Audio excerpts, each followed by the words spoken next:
पहले पाद प्रक्षालन की परंपरा थी। संत घर में आ जाते थे, मानो भगवान घर में आ गए। जिस घर में संत नहीं आते हैं, जिस घर में गुरु नहीं आते हैं, जिस घर में गाय नहीं आती है, जिस घर में अतिथि नहीं आते हैं, शास्त्र भागवत जी कहती है उस घर का पानी मत पियो, वो घर सबसे अपवित्र घर है।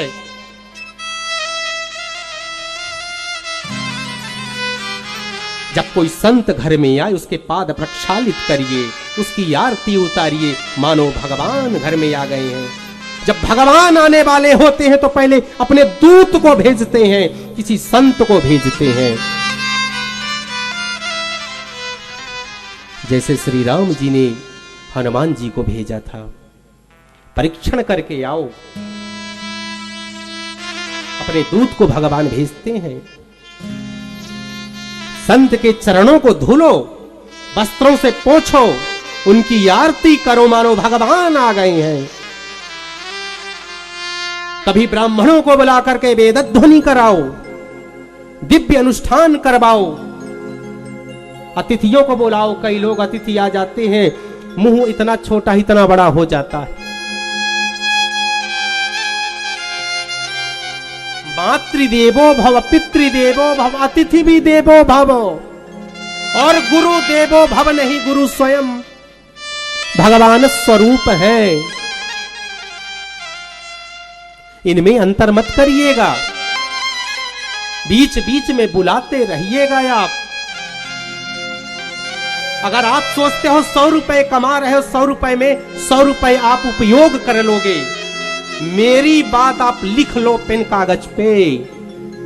100 रुपए में 10 रुपए चाहे हॉस्पिटल में जाए, चाहे आपका कोई चोर चुरा ले जाए, वो आपके पास नहीं रह सकता।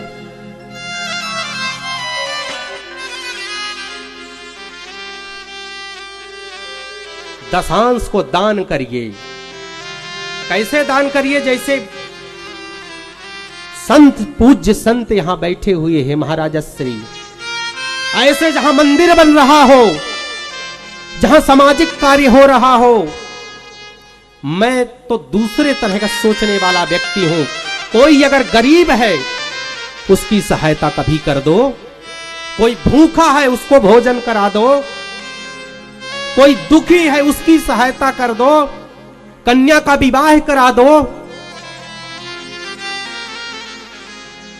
हम अगर भक्त हैं तो भक्त कारुणिक होता है, भक्त के अंदर श्रद्धा होती है, भक्त के अंदर प्रेम होता है, भक्त के अंदर करुणा भरी होती है।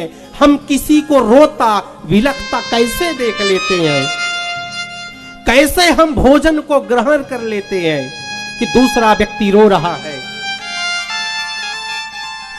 अगर भगवान ने आपको सामर्थ्यवान बनाया है, देने योग्य बनाया है, मैं इसका भी पक्षधर नहीं हूं। 100 रुपए में से आप जाकर के 50 रुपए दान कर दो, फिर आपका घर कैसे चलेगा?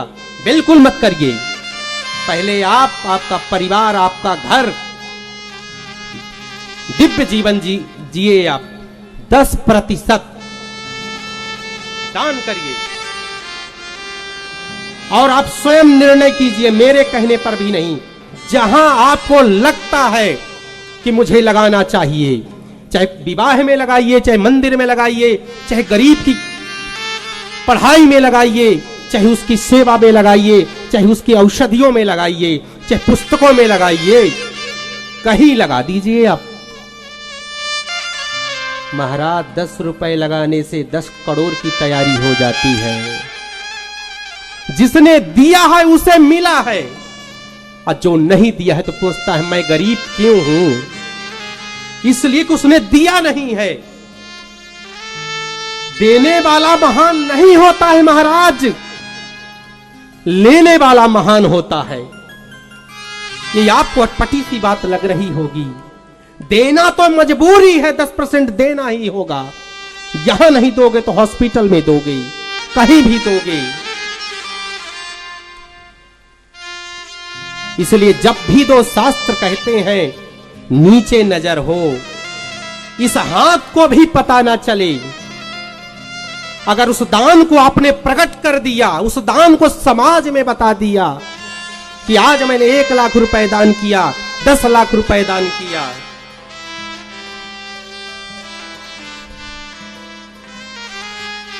उसको तो आपने प्रकट कर दिया। वो दान निम्न श्रेणी का हो जाता है, उच्च कोटि का दान वो नहीं माना जाता है। चुपके से दे आओ। आपको लगता है यहां कैमरा नहीं है या कोई देखा नहीं मुझे, मेरी बड़ाई कौन करेगा? भगवान देख रहे हैं उसके कैमरे में।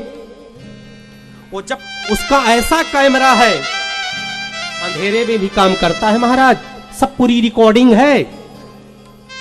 ये आसमान उसी का है, ये धरती उसी की है, ये दिशाएं उसी की हैं, ये चांद उसी का है, सितारे उसी के हैं, ये सूर्य उसी का है, ये प्रकाश उसी का है, ये हवा उसी की है, ये कंपन उसी का है, ये ब्रह्मांड उसी का है।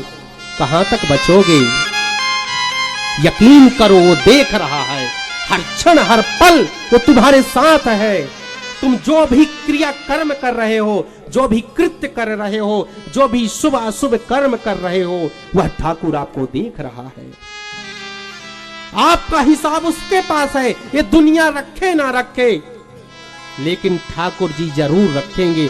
आपको समय आने पे पुरस्कृत करेंगे, आपका सम्मान करेंगे। ये दुनिया क्या सम्मान करेगी? जब गोविंद सम्मान करते हैं, जब ठाकुर सम्मान करते हैं। गोविंद ने ध्रुव जी का सम्मान किया। जो विपरीत थे, जो प्रतिकूल थे, जो चिढ़ रहे थे, जो द्वेष कर रहे थे, वो सब प्रेम करने लगे। जिसका गोविंद हो जाता है, जिसका श्याम हो जाता है, जिसका ठाकुर हो जाता है, उसका पूरा संसार हो जाता है। जिसका भगवान नहीं है, वो सब जगह से दुत्कारा जाता है।